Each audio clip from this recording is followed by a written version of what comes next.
bem, agora vamos para uma segunda parte do vídeo, onde eu vou mostrar mais do que fazer discussão conceitual, um pouco de teoria, né?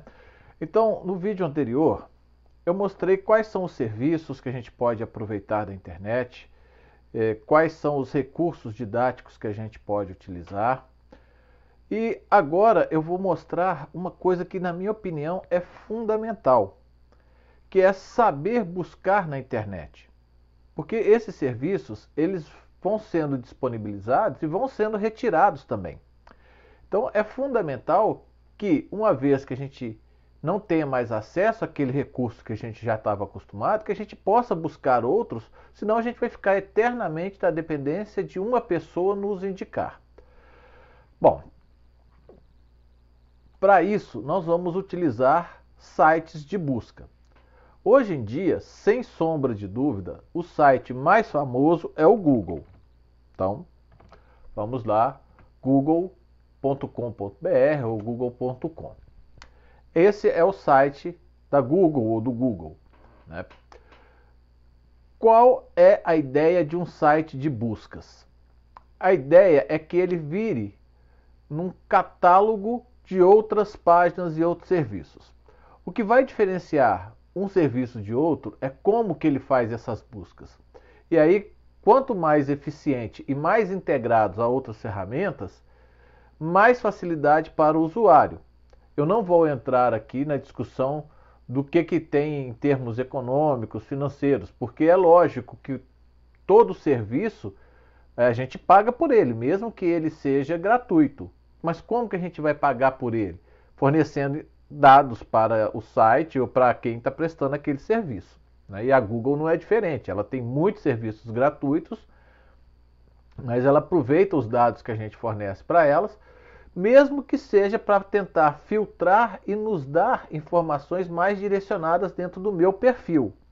Então, isso também cria um problema, se a gente for olhar, porque acaba transformando as pesquisas em um lugar onde eu estou sempre buscando. Como que eu vou fazer com que isso fique mais claro?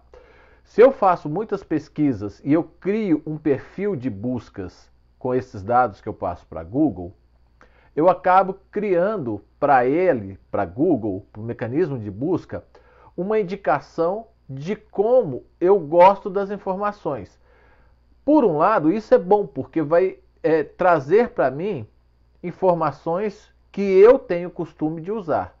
Por outro lado, eu crio uma bolha em torno das minhas buscas e isso muitas vezes não vai me permitir olhar além desse meu perfil. Então, se eu quiser buscar alguma coisa que está fora desse meu padrão, o mecanismo de busca não vai trazer entre os primeiros colocados, vamos colocar assim, tá? Então existem diversos mecanismos de busca. O Google é um, tem o DuckDuckGo. Vou buscar aqui, ó, olha lá, DuckDuckGo. É um outro tipo de mecanismos de busca. Nós temos aí o Bind, que é um outro mecanismo também de busca. Então, assim, existem vários. Eu vou usar aqui o Google mesmo, porque a ideia é facilitar as buscas para um público restrito. Tá? Eu não estou querendo fazer buscas científicas, estou buscando serviços e recursos. Então, vamos usar o que nós temos de mais fácil. Dentro do Google, eu vou ter associado a ele vários mecanismos e vários serviços, todos fornecidos pela empresa, né? Então, se eu venho aqui, eu estou no site da Google, eu venho aqui nessa região que tem essa matriz aqui, eu tenho acesso aos outros serviços que estão disponíveis para qualquer usuário. Veja que eu não estou logado, eu estou como um usuário sem conta. E eu posso ter acesso a mais serviços do Google. Então eu venho aqui, ó, ele abre uma página com tudo que eu posso encontrar na Google em termos de serviço, ó, YouTube, Chromecast.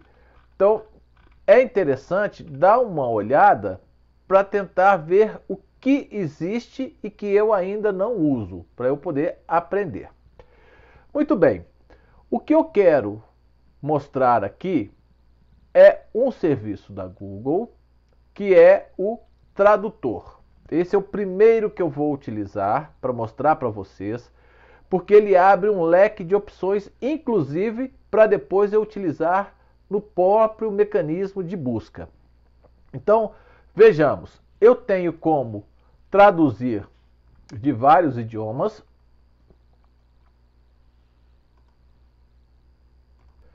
Então eu posso partir de vários idiomas, então inglês, catalão, irlandês, sueco, e traduzir para o outro idioma, que também eu tenho uma quantidade muito grande de opções. Tá? Então aqui tem vários outros idiomas. Bom, neste caso aqui, eu estou usando inglês como o início da minha tradução, quer dizer, eu estou traduzindo do inglês para o português. Quando eu estou navegando, eu peguei um texto que eu não sei, eu posso colocar aqui detectar idioma, porque o próprio Google Translate, ou o tradutor, ele vai tentar achar qual que é o idioma que eu estou usando, né? Que eu estou entrando com as informações e que eu estou querendo a tradução. Bom, neste caso aqui, da forma como ele está, eu estou aqui, ó, com texto, eu tenho uma caixa de texto onde eu vou digitar a palavra. Então, eu vou colocar aqui, car. Então, eu coloco aqui e automaticamente já é traduzido, olha.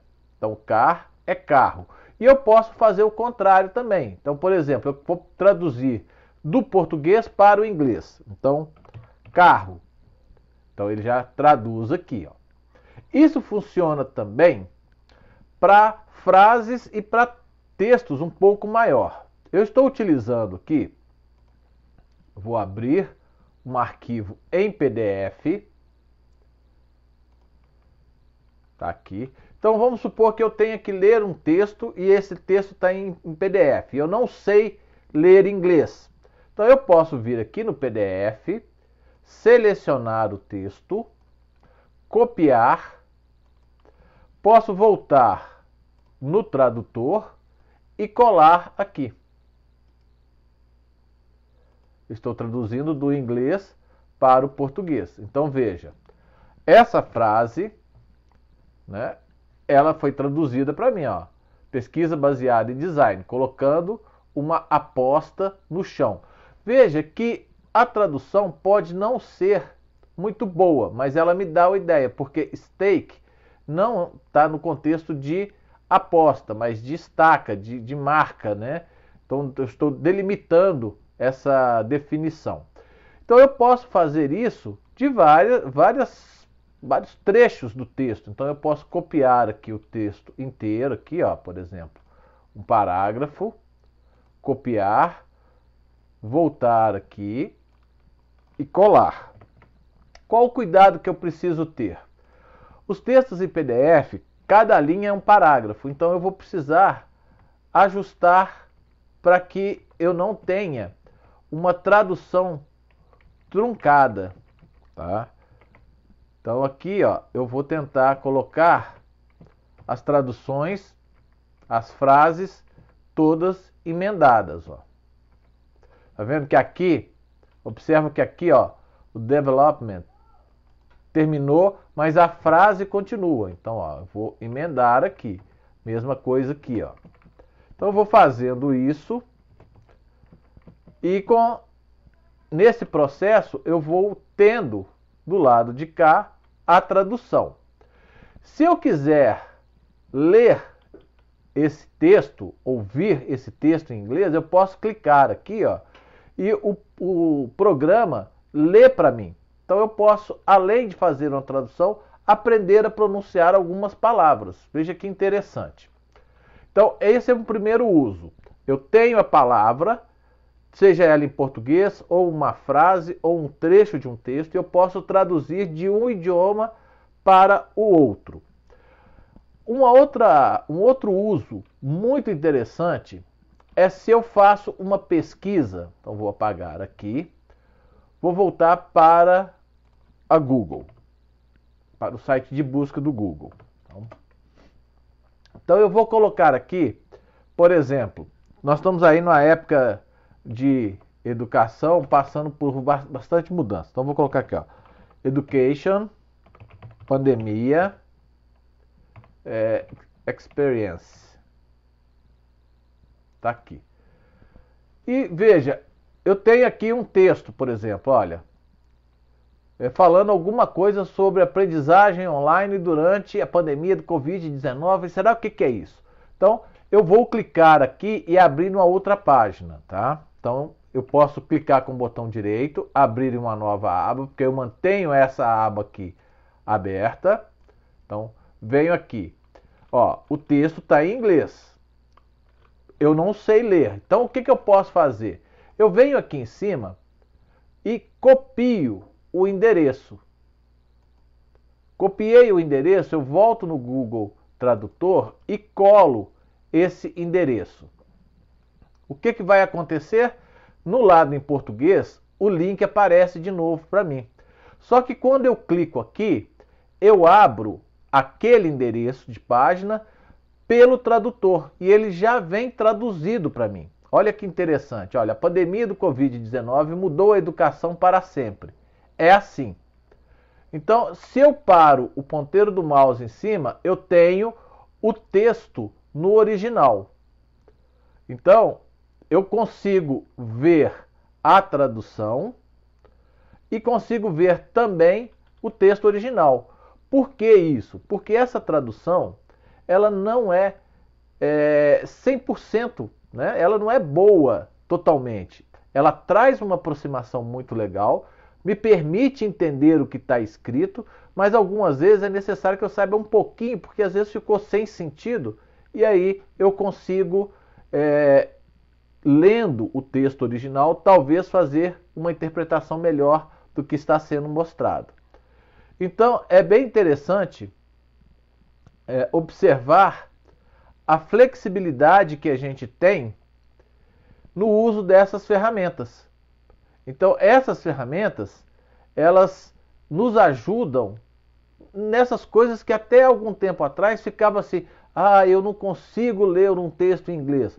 Ok, se você tem uma ferramenta dessa, é algo que você consegue ter uma aproximação, não vai ser muito boa, não vai ser 100%, mas vai te dar uma ideia muito boa do que está sendo dito no texto. Então, fica aí um dos usos, que é traduzindo uma URL ou uma página. Tem mais? Tem uma outra coisa muito interessante, que é a tradução de documentos. Então vamos supor que eu tenha ido na internet, um dos textos que eu achei que foi indicado ou que eu localizei, que eu acho que é interessante, está em inglês. Eu vou usar sempre o exemplo do inglês, tá? Mas o que eu estou falando para inglês serve para qualquer outro. E aí eu preciso ler esse texto e eu não sei ler inglês. Então eu venho aqui, em vez de texto, eu venho em documento. Escolha um documento, faça o upload do documento em qual modelo, em qual padrão, doc, docx, ODF, PDF, PPT. E aí eu vou procurar no meu computador. Eu venho aqui, vou escolher um texto, vou pegar esse daqui.